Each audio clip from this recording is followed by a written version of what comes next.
আমাদের সংবিধান হলো কোরআন। আমরা জানি কোরআনের সর্বশ্রেষ্ঠ কিতাব।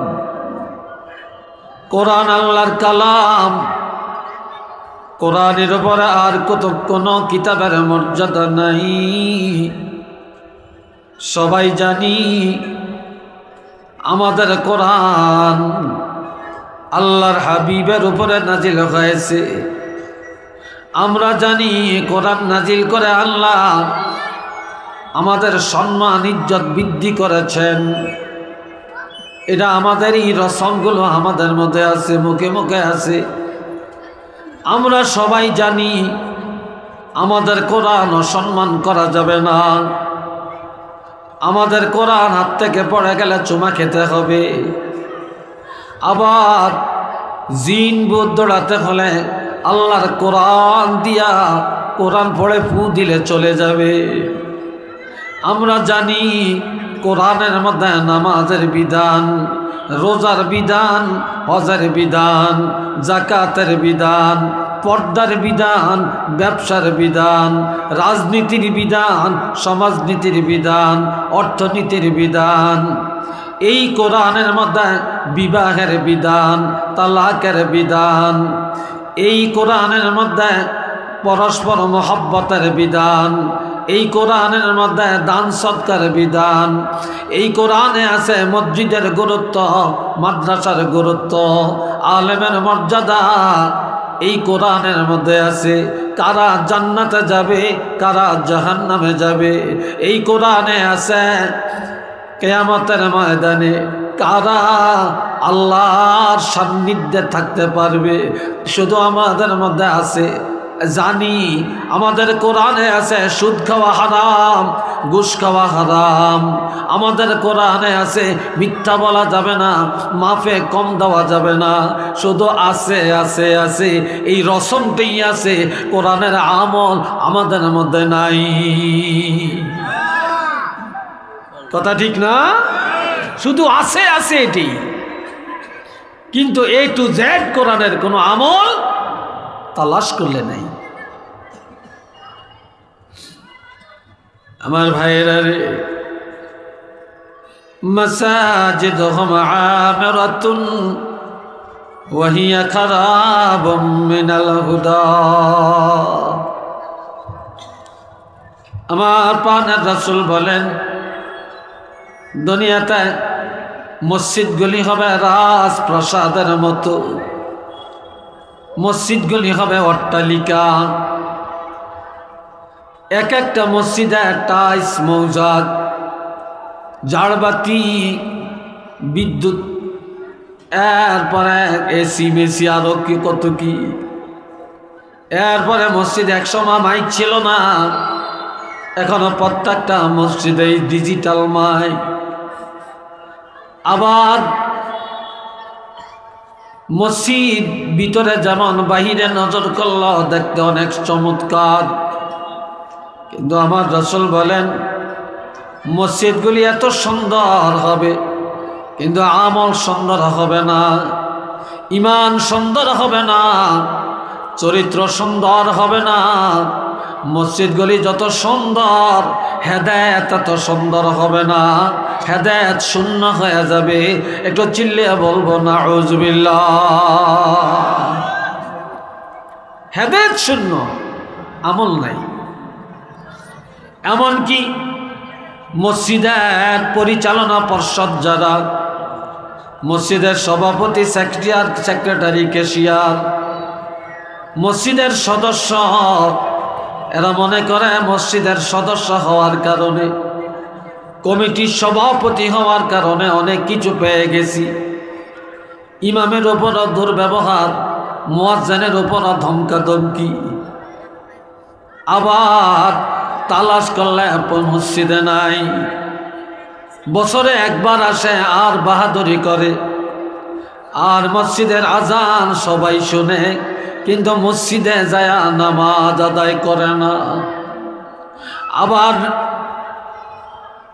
যখন বলছে ওয়াহিয়া খারাবুম মিনাল হুদা, মসজিদ অট্টালিকা, হেদায়েত শূন্য, আবার মসজিদে মুসল্লি ভরা, কিন্তু মসজিদের সাথে মুসল্লির চরিত্র ঠিক পাওয়া যাবে না। বলে কেমনে? যারা মসজিদে গায়া নামাজ পড়ে তারাই আবার বাহিরে যায় সুদ খায়, মসজিদে যায় নামাজ পড়ে বাহিরে যায় ঘুষ খায়, মসজিদে যায় নামাজ আদায় করে বাহিরে যায় মিথ্যা কথা বলে, মসজিদে যায় নামাজ পড়ে বাহিরে যায় হিংসা করে, আরেকজনের দেখতে পারে না। মসজিদে গিয়া নামাজ পড়ে বাহিরে যায় ব্যবসায় ঠকাঠকি ঠকায়, ওজনে কম দেয়। মসজিদে যায় নামাজ পড়ে বাহিরে যায় বেপরদায় মহিলা নিয়ে মার্কেট করে। কি কথা ঠিক কিনা বলেন? তাহলে মুসল্লির নামাজের সাথে আর মসজিদের সৌন্দর্যতার সাথে আমাদের চরিত্রের কোনো আর আমাদের আখলাকের কোনো মিল আছে নাকি? জোরে বলেন, আছে? কোনো মিল নেই। আবার এখন যেখানে যাবেন অধিকাংশ জায়গায় মসজিদে জেরার। মসজিদে জেরার কাকে বলে? মসজিদের মধ্যে সুন্দরভাবে চলতেছে, নামাজ পড়তে আছে, 2 বছর 3 বছর পর একজন সদস্যরে বাদ দিয়া দিছে, অথবা সভাপতি পাল্টে আলাইছে, অথবা সেক্রেটারি রদবদল করছে। এটারে নিয়ে ঝগড়া, বাদ দিল কেন, রাখলো না কেন, সভাপতি পাল্টাইল কেন, সেক্রেটারি বাদ দিল কেন, ক্যাশিয়ার বাদ দিল কেন, সদস্য বাদ দিল কেন? আমরা কি টাকা দেই না? আমার ভাইয়ে তো টাকা দিছে। আমরা তো সমাজের মধ্যে একজন ভালো মুসলমান পাওয়া যায় না। কি বলেন? কথা ঠিক কিনা বলেন? সব ভালো পাওয়া যায়, কিন্তু ভালো মুসলমানের যথেষ্ট অভাব। ওয়ালা ইয়াবকা মিনাল কোরআনি ইল্লা রাসমুহ, কোরআনের কিছুই বাকি থাকবে না, থাকবে শুধু রসম। আমাদের সংবিধান হলো কোরআন। আমরা জানি কোরআনের সর্বশ্রেষ্ঠ কিতাব। কোরআন আল্লাহর কালাম। কোরআনের উপরে আর কোনো কিতাবের মর্যাদা নাই। সবাই জানি আমাদের কোরআন আল্লাহর হাবিবের উপরে নাজিল হয়েছে। আমরা জানি কোরআন নাজিল করে আল্লাহ আমাদের সম্মান ইজ্জত বৃদ্ধি করেছেন। এটা আমাদের এই রসমগুলো আমাদের মধ্যে আছে, মুখে মুখে আছে। আমরা সবাই জানি আমাদের কোরআন অসম্মান করা যাবে না। আমাদের কোরআন হাত থেকে পড়ে গেলে চুমা খেতে হবে। আবার জিন ভূত দৌড়াতে হলে আল্লাহর কোরআন দিয়া কোরআন পড়ে ফু দিলে চলে যাবে। আমরা জানি কোরআনের মধ্যে নামাজের বিধান, রোজার বিধান, হজের বিধান, যাকাতের বিধান, পর্দার বিধান, ব্যবসার বিধান, রাজনীতির বিধান, সমাজনীতির বিধান, অর্থনীতির বিধান। এই কোরআনের মধ্যে বিবাহের বিধান, তালাকের বিধান। এই কোরআনের মধ্যে পরস্পর মহব্বতের বিধান। এই কোরআনের মধ্যে দান সৎকার বিধান। এই কোরআনে আছে মসজিদের গুরুত্ব, মাদ্রাসার গুরুত্ব, আলেমের মর্যাদা। এই কোরআনের মধ্যে আছে কারা জান্নাতে যাবে, কারা জাহান্নামে যাবে। এই কোরআনে আছে কিয়ামতের ময়দানে কারা আল্লাহর সান্নিধ্যে থাকতে পারবে।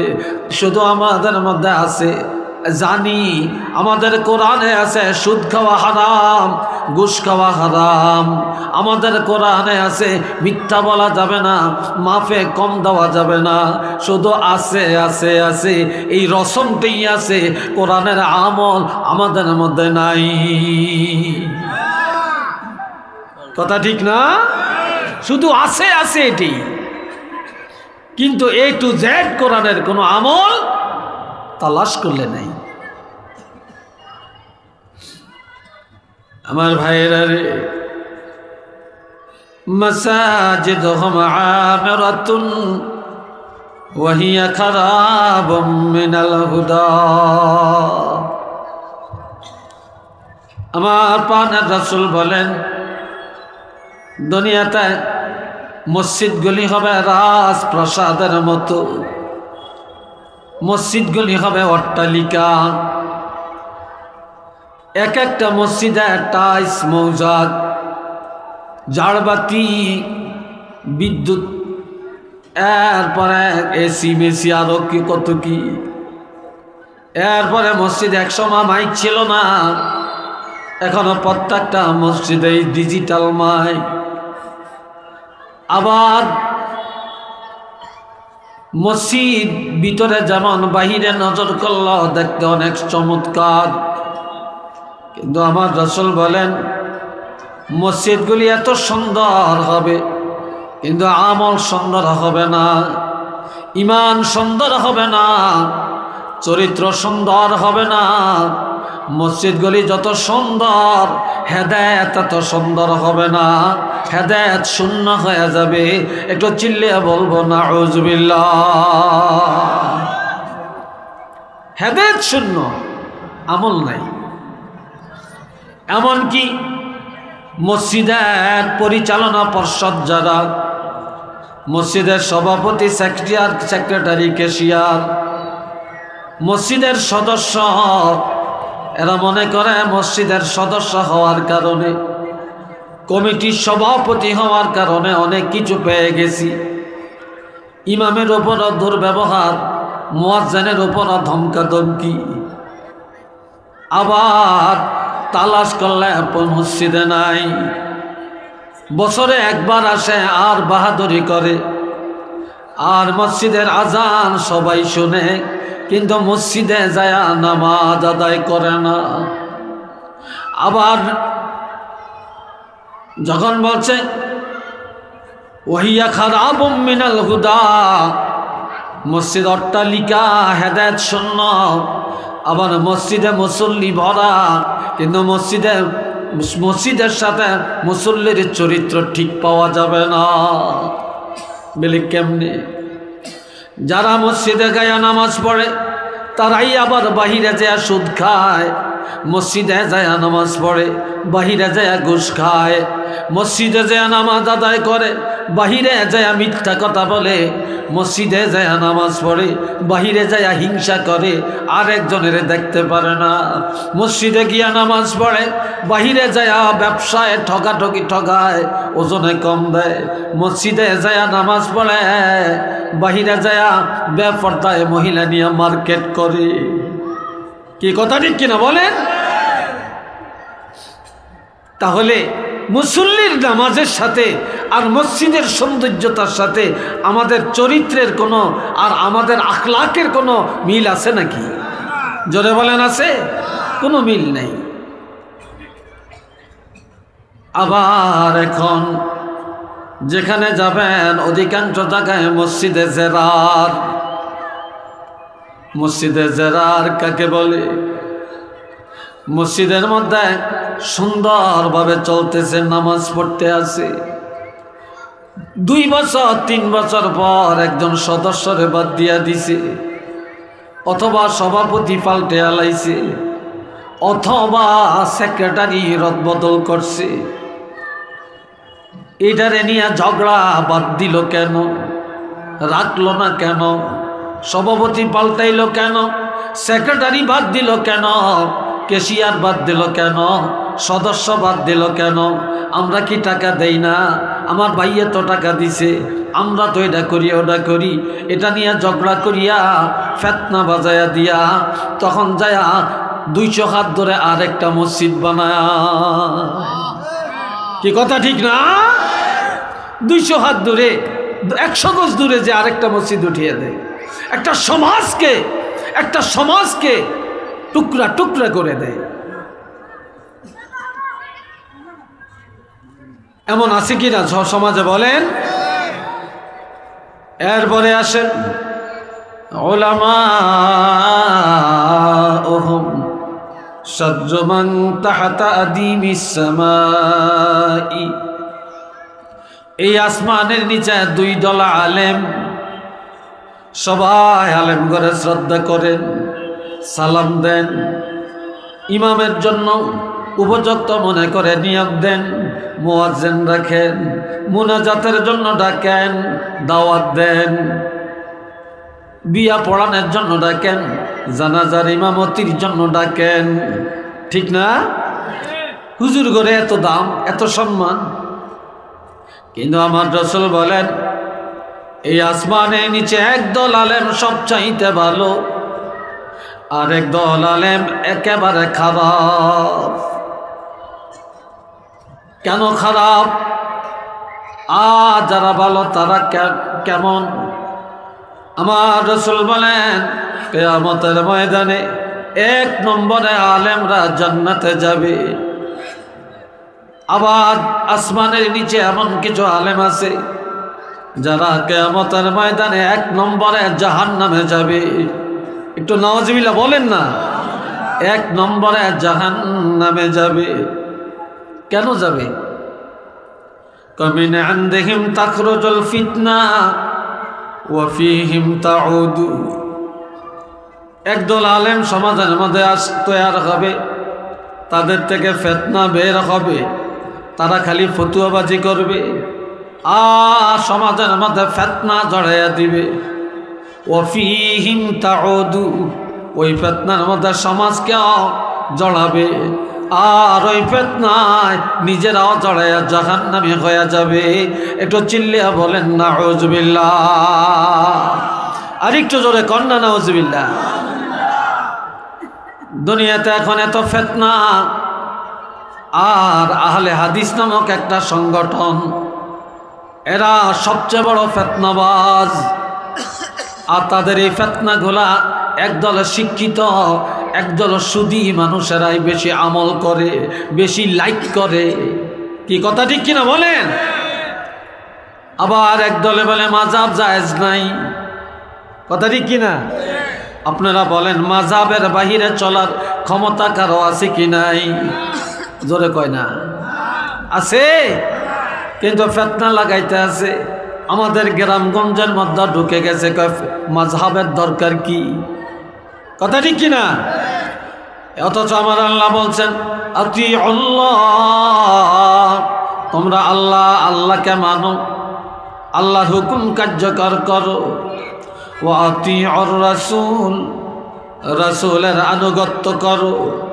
ওয়া উলিল আমরি মিনকুম, তোমাদের মধ্যে যারা বড়, যারা উলিল আমর, যারা সাহাবায়ে কেরাম, যারা আইম্মে মুজতাহিদিন, যারা আউলিয়ায়ে কেরাম, যারা উলামায়ে কেরাম, তাদেরকে তোমরা অনুসরণ করো। হুকুমটা কার? আল্লাহর না? জোরে বলেন কার? আল্লাহর। আমরা এই এলাকার মানুষ, বাংলাদেশের মানুষ বেশিরভাগ হানাফি মাযহাবকে ফলো করি। কি কথা ঠিক না? আবার কোন কোন দেশে শাফি মাযহাব, কোন কোন জায়গায় হাম্বলি মাযহাব। সৌদি আরব শাফি এবং হাম্বলি মাযহাবের লোক বেশি, আপত্তি নাই। মাযাহিবুল আরবাআতে হাক্কুন, চাইরটা মাযহাবই হক, এটা সত্য। যে যেটা মানেন ওটার মধ্যে থাকা হইল কথা। কেউ অনেকেই বলে মাযহাবের দরকার নাই, তাহলে এটা ফিতনাবাজ না? যারা বলেন ফিতনাবাজ না? এ তো ফিতনাবাজ। আবার কেউ কেউ বলে সাহাবীরা সত্যের মাপকাঠি না, সত্যের মাপকাঠি না। একটু নাউজুবিল্লাহ বলেন না। আপনারা বলেন সাহাবীদেরকে, সাহাবীরা সত্যের মাপকাঠি না হলে কে হবেন? আমার নবী রাসূল বলছেন যে আমার সাহাবীরা হলো আসহাবিকান নুজুম, তারা তারকা সাদৃশ। বিআইহিম ইক্তাদাইতুম ইহতাদাইতুম, যারা সাহাবায়ে কেরামদেরকে মানে তারা সঠিক হেদায়েতের মধ্যে আছে, আর যারা সাহাবীদেরকে মানে না তারা গোমরা। যারা সাহাবীকে মানে তারা হেদায়েতের মধ্যে। একটু আলহামদুলিল্লাহ বলেন না ভাই। অথচ না, কিছু কিছু আলেমরা সাধারণ মানুষের কাছে এই কথা প্রচার করে, ওয়াজ মাহফিলে মাঠ গরম করে, সাহাবীরা সত্যের মাপকাঠি না। একটু নাউজুবিল্লাহ বলেন না। আমার ভাইরা, তাহলে এটা কি ফিতনা না? জোরে বলেন এটা ফিতনা না? আবার আমাদের মধ্যে আরো দোষ আছে। আমরা কেউ বলি এই পিসাবের মুরিদ, এই পিসাবের ওয়াজ, আরেক পিসাবের মুরিদ যাইতে পারতাম না, যাওয়া ঠিক হইতো না। সরমনাই হুজুরের ওয়াজে শশিনের মুরিদ যাইতে পারত না, শশিনের হুজুরের ওয়াজে সরমনের মুরিদ যাইতে পারত না, উজানির মাহফিলে আর কেউ যাইতে পারত না। তারপরে ওই হুলসুয়া মাহফিল হইব, সেখানে শুধু কাওমির হুজুরটাই যাইব, আলিয়ার কেউ যাইতে পারত না। এই একটা ফিতনা আমাদের মধ্যে কাজ করে। কি বলেন, কথা ঠিক কিনা বলেন? তাহলে এই ফিতনা কি এই জন্য সাধারণ মানুষ দায়ী না আলেমরা দায়ী? এটা জোরে বলেন, কারা দায়ী? আলেমরা দায়ী। কেন এই ফিতনা কেন? এটা তো রাসূল বলে গেছেন, উলামাউহুম শাররু মান তাহতা আদিমিস সামা, যে এই জমিনে আসমানের নিচে সবচেয়ে খারাপ হবে একদল উলামায়ে কেরাম, তবে দেখতে ফেরেশতার মতো, চেহারা নুরানি, সব পাক্কা পোক্ত, বুঝবা এত্তেন ভালো মুসলমান, এর চাইতে ভালো আলেমান নাই। অথচ ফিতনাবাজ, ভিতরে হিংসা, ভিতরে হিংসা, ভিতরে অহংকার, আমার তেনে বড় আর কেউ নাই, আমার চাইতে বড় আর কেউ নাই। আর এমন হিংসা, আমার মতো যেন আর কেউ না হয়, আমার মতো এত সুন্দর যেন না হয়, আমার মতো নামি কামি যেন না হয়। এই হিংসায় ফাইটা যায়। এই হিংসা নিয়া আর এই অহংকার নিয়া কোনো আলেম যদি থাকে, তাহলে এই আলেম সমাজে সবচেয়ে খারাপ আমার রাসূল বলছেন। একটু নাউজুবিল্লাহ জোরে কর না ভাই। এরপরে আসেন, এক সাহাবী জিজ্ঞেস করেন, ইয়া রাসূলুল্লাহ মাতা সাআ, কিয়ামত কবে? কিয়ামত কবে? আমার নবী বললেন, কিয়ামত কবে এই প্রশ্ন নিয়ে আসছো, তবে কিয়ামতের জন্য তুমি কতটা প্রস্তুতি গ্রহণ করেছো সেই দিকে তাকাও, তাকাও, আমল তৈরি করো, কিয়ামত তো আসবেই। এই কথা বলার সাথে সাথে হযরত জিবরাইল আলাইহিস সালাম আমার নবীর সামনে এসে দণ্ডায়মান, এসে বললেন, ইয়া রাসূলুল্লাহ, আল্লাহ আমাকে আল্লাহর কোরআনের বিধান নিয়ে সুসংবাদ নিয়ে আপনার কাছে পাঠাইছেন। তিনি তেলাওয়াত করে শুনাইলেন, ইন্নাস সাআতা আতিয়াতুন, নিশ্চয়ই তোমাদের কাছে কিয়ামত আসবে, আকাদু উখফিহা, তবে এটা আমি আল্লাহর কাছে গোপন রেখে দিলাম। এটা আমি কাউকে জানাতে চাই না, কারো কাছে প্রকাশ করতে চাই না, তবে আমার কাছে গোপন রেখে দিলাম এই জন্য, লিতুজজা কুল্লু নাফসিম বিমা তাসআ, সেদিন প্রত্যেকটা মানুষকে তার আমলের বিনিময় দেওয়া হবে, কর্মের বিনিময় দেওয়া হবে। ভালো করলে ভালো পুরস্কার, মন্দ করলে মন্দ পুরস্কার। দুনিয়াতে যে যা করবে প্রত্যেকের তার আমলের বিনিময় দেওয়া হবে। যেদিন পুরস্কার দেওয়া হবে, বিনিময় দেওয়া হবে, সেই দিন আমি আল্লাহ কাউকে জানাতে চাই না। ওই দিনটা আমি আল্লাহর কাছে গোপন রেখে দিলাম। উচ্চ আওয়াজে বলবো সুবহানাল্লাহ। আরে কিয়ামত আসার আগে তার মধ্যে দুইটা আলামত প্রকাশ পাবে। জোরে বলেন, কয়টা? আরেকটু জোরে, আরেকটু জোরে। একটা আলামত হলো সুগরা, আর একটা আলামত হলো কুবরা। সুগরা হলো ছোট ছোট আলামত, আর কুবরা হলো বড় বড় আলামত। আজ রৌদ্র উঠে না, শীতে মানুষ কত আক্রান্ত, কত বাচ্চারা কত কষ্ট পায়, কত বুড়া মানুষ কষ্ট পায়। আবার বাংলাদেশের মধ্যে এত ভূমিকম্প আর কখনো হয় না, এই এক মাসের মধ্যে কয়েকবার হয়ে গেল। কথা ঠিক না? আবার কত বাড়িঘর ধ্বংস হয়ে গেল। আবার এই বাংলাদেশের জমিনে সারা বিশ্বের মধ্যে করোনা, যে রোগের কথা কোনোদিন কেউ শুনে না, আবার চিকুনগুনিয়া, কোনোদিন এই রোগের কথা কেউ শোনে না। ডেঙ্গু জ্বর, এটা নতুন করে আবিষ্কার হলো। এই মুসিবত, এই গজব কেন? কেন? কারণ কি? আল্লাহর হাবিব ইরশাদ ফরমান, ক্বালা রাসূলুল্লাহি সাল্লাল্লাহু আলাইহি ওয়াসাল্লাম, ইজা তুখিজাল ফাইউ দুআলা বা ইজা তুখিজাল ফাইউ দাউলা। আমার ভাইয়েরা, যখন দেখবা মানুষ সারাদিন ধনের পিছনে দৌড়ায়, টাকার পিছনে দৌড়ায়, এটা কি হালাল না হারাম? এটা কি জায়েজ না না জায়েজ? এটা কি বৈধ না অবৈধ? এটা কেহই তারতম্য করে না। সারাদিন টাকা আর টাকা, টাকা আর টাকা, টাকা আর টাকা। যখন দেখবে মানুষ সারাদিন ধনের পিছনে দৌড়ায়, কিন্তু হালালভাবে আপনার দৌড়ান বাধা নাই, কিন্তু হারাম পথে ধনের পিছনে দৌড়াদৌড়ি করে, এই ধন কামাই করতে যায় নামাজ পড়ে না, রোজা রাখে না, হজ করে না, জাকাত দেয় না, ধন কামাই করে ব্যাংক ব্যালেন্স করে রাখে, ফরজ জাকাতও আদায় করে না, আবার ধনের পিছনে এমনভাবে দৌড়ায়, যেই টাকাটা হারাম, এর হারাম নিয়ে চিন্তা করে না। খালি টাকার মালিক হলেই হয়, তখনই মনে করবা এটা খোদার গজব, তখনই মনে করবা ভূমিকম্প আসবে, তখনই মনে করবা করোনা আসবে, তখনই মনে করবা আইলা লাইলা, তখনই মনে করবা চিকুনগুনিয়া, তখনই মনে করবা ডেঙ্গু আসবে, তখনই মনে করবা যখন এই মানুষের স্বাভাবিক রোগ দেখা দেয়, এই রোগটা শেষ পর্যন্ত ক্যান্সারে পরিণত হইয়া তোমাকে মহামারীতে আক্রান্ত করে কবরে পৌঁছাইয়া দিবে।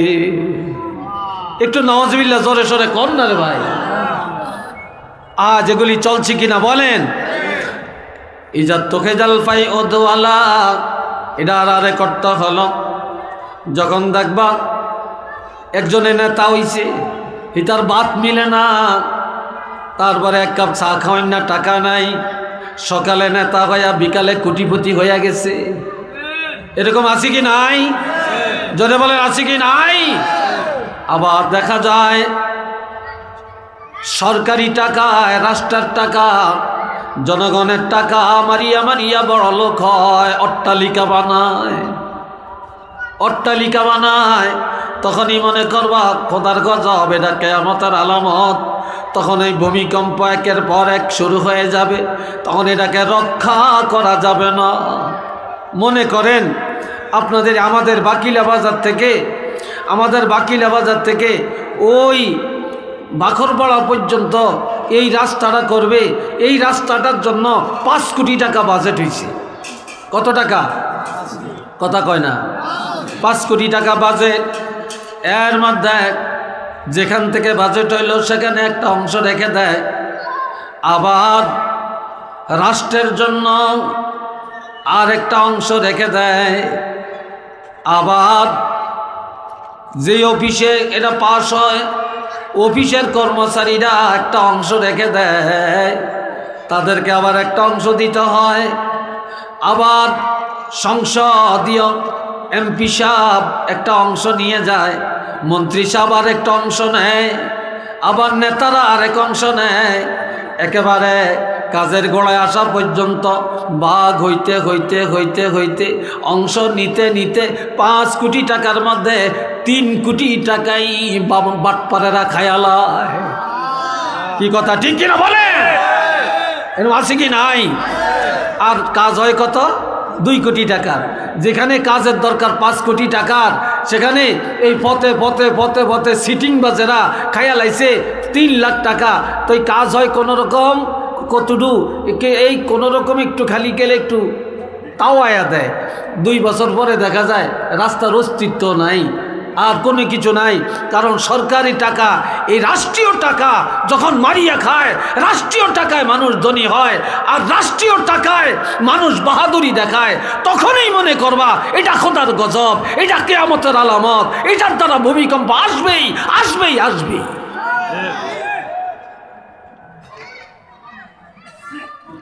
আল্লাহ উচ্চ আওয়াজে বলেন একটু নাউজুবিল্লাহ, আর একটু জোরে কর নাউজুবিল্লাহ। মোহাব্বতে পড়েন সাল্লাল্লাহ।